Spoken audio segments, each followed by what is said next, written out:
Bringing people and communities together on seclosounds.org. Your listening station.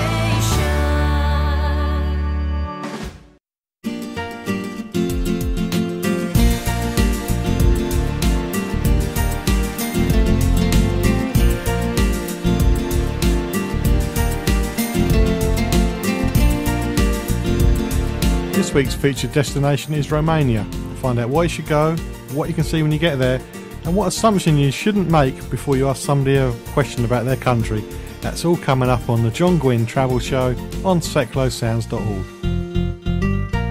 Hello and welcome to the John Guinn Travel Show on seclosounds.org. My guest this week is Razvan. I'm not going to try and pronounce his second name because if you're a regular listener to the show, I have trouble pronouncing English words, let alone ones from another language. So Razvan will just have to do for now, but he's here to tell us all about Romania. But before we get on to that, were you caught up in the strikes by the French air traffic controllers this week? I met a passenger who was flying to Barcelona on Friday. She was originally due to fly out on Wednesday, but her flight got cancelled because of the strike. When you hear something like the French traffic controllers are out on air traffic controllers are out on strike, you might think, well, that's not going to bother me. I'm flying to Spain. I'm flying to Portugal. Well, it could affect you because you're flying over French airspace to get there in the first place. And it's caused a lot of disruption. It's going to cost a lot of money in the long term for everybody as well, because the airlines had a duty of care to look after all the stranded passengers, which means they're going to have to get the money back somehow. And in some reports, it's £50 million it's cost the airlines in Europe because of these strikes. So it's going to mean higher fares in the long term, just because there's a few changes to people's working conditions at the French traffic controllers. I keep trying to say Air France. I don't mean to say Air France, but the French air traffic controllers. And one thing I read is they want to change their retirement age from 57 to 59. And to me, that doesn't seem that bad, but to them, it's a big deal.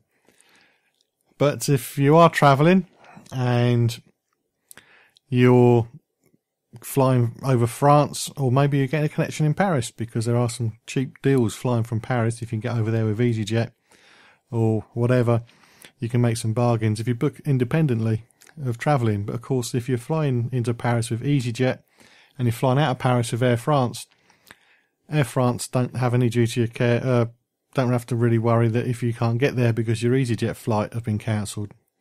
So there's something to be aware of when you fly independently, is what can happen when I go wrong. And I'm sure that's a question that most people who book independently don't think about. They think, oh, I've saved an awful lot of money there. But nobody ever thinks, oh, what happens if this goes wrong? What happens if this happens? And if you're on a package holiday, the answer could probably be, the travel company sorts it out. It's no big deal for you. Book independently, you have to deal with it. It could be very expensive for you. So something to bear in mind. But anyway, there's some more strikes coming. This week, actually, 16th of April and the 29th of April to the 2nd of May. If they go ahead, that could cause a lot of problems. But I did hear on the World Service, when I was driving to Luton Airport on Friday, that somebody's done a survey about the weather when the French air traffic controllers are on a strike. And it seems that every time they're on strike, the weather is beautiful. So maybe they're doing their gardening. Maybe they're just doing a lot of spring cleaning on the outsides of the houses. Who knows? But anyway, if you are booking independently, please do ask the question, what happens if something goes wrong? But anyway, let's find out about Romania, and my guest is Razvan. Razvan, whereabouts is Romania? Hi, John. It's in southeastern Europe, south of Ukraine, to the east of Hungary and Serbia, and to the south of Romania is Bulgaria. So we quite almost surrounded by Slavic countries. We are the only Latin and Byzantine country in the region. Okay. Is Romania a large country? I would say in the middle to large range. I mean, it is larger than Great Britain, but it's smaller than France, for instance. Okay. What's the brief history of Romania? Right, so Romania was born from the Dacians that used to live on the territory of present-day Romania, and the Romans that conquered that territory and transformed it into a colony. But the present-day Romania dates from 1918, when the three main regions that form now Romania got together, and then for the big union. So 1st of December 1918 was the birth of what we today call Romania. And that's why on the 1st of December we celebrate our National Day. What's the climate like in Romania? I mean, how does the weather compare to the UK? Well, we have very well-defined seasons in Romania. I mean, in the winter it's really cold and it's snowing a lot. We have rainy springs and autumns with the occasional sunny day, and the summers are really, really hot. It can get up to 38 to 40 degrees Celsius. Yeah, that is hot. It is, yeah.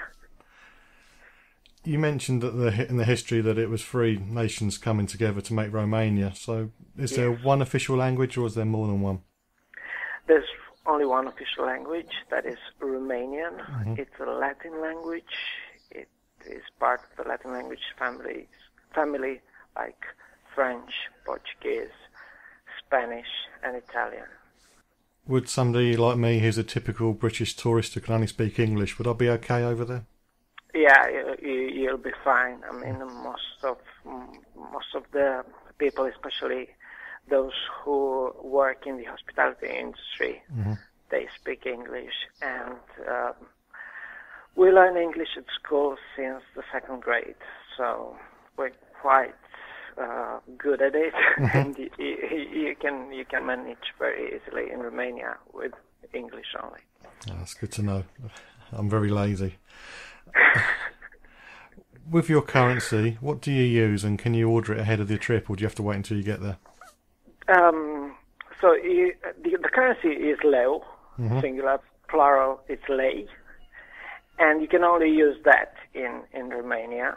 You can either buy it when you arrive in Romania, or take out some money from the ATM, or you can even buy it here in the UK at the post office, and from my experience you have to order 1 day in advance, but you can get it definitely here. Okay, that's good to know.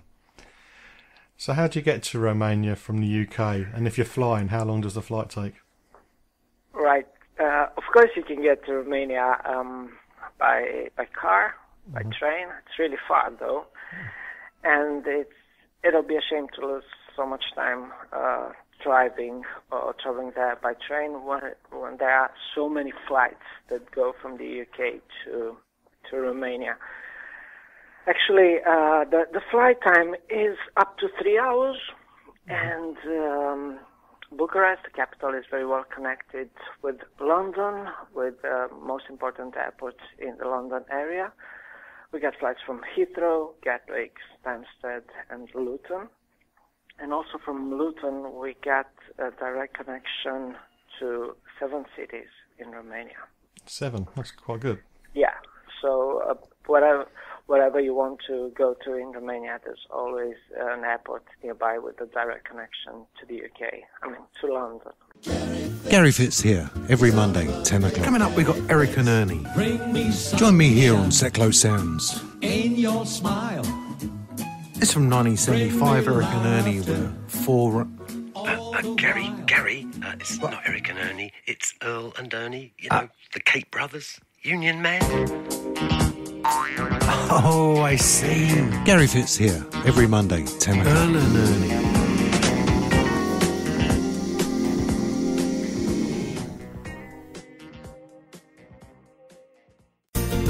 You're listening to the John Guinn Travel Show on seclosounds.org.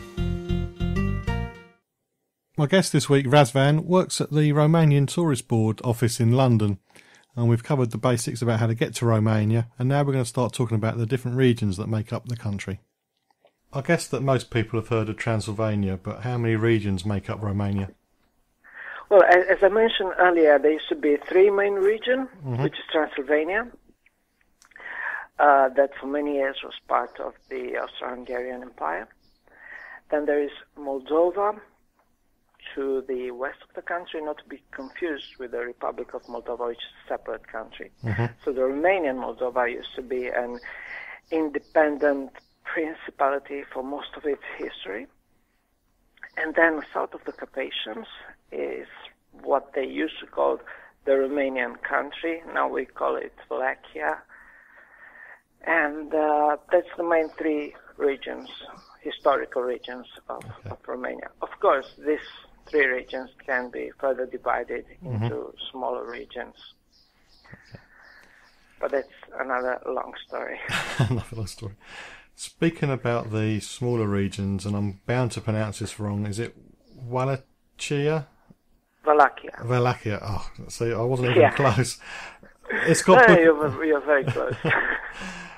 There's Bucharest there, but what else does this small region offer? To the north of the Bucharest, we have the Buzău County, where we are proud to have mud volcanoes, which are not actually mountains, but very small holes in the ground where the mud bubbles.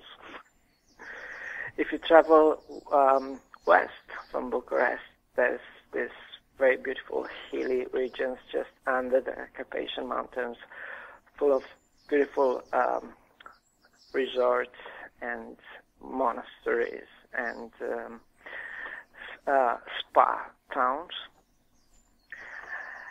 And other than that, let's not forget to the south of Bucharest and around the southern border of Romania, we have the Danube.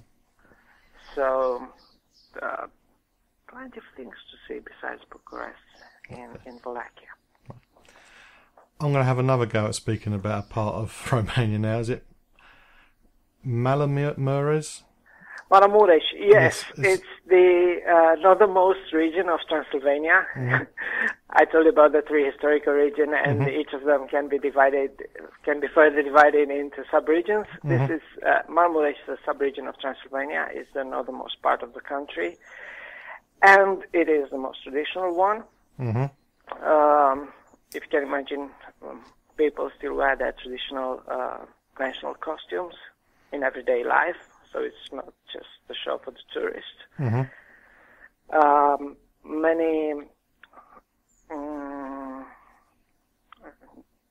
traditions are still kept alive there. Okay. And I'm talking about wood carving. They make the most beautiful wood gates of there. The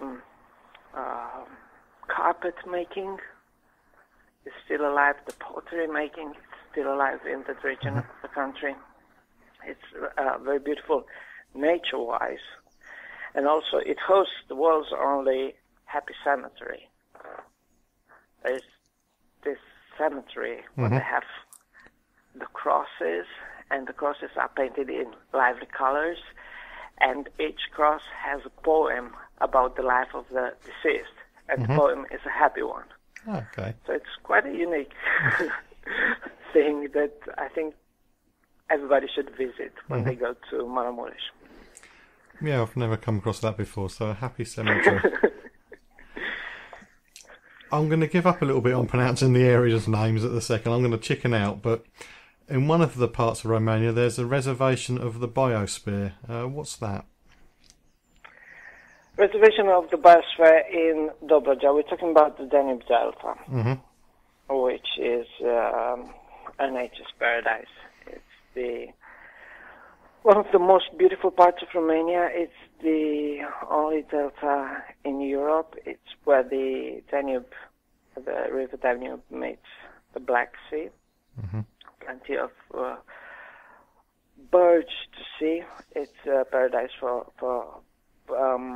bird watchers, and it's one of the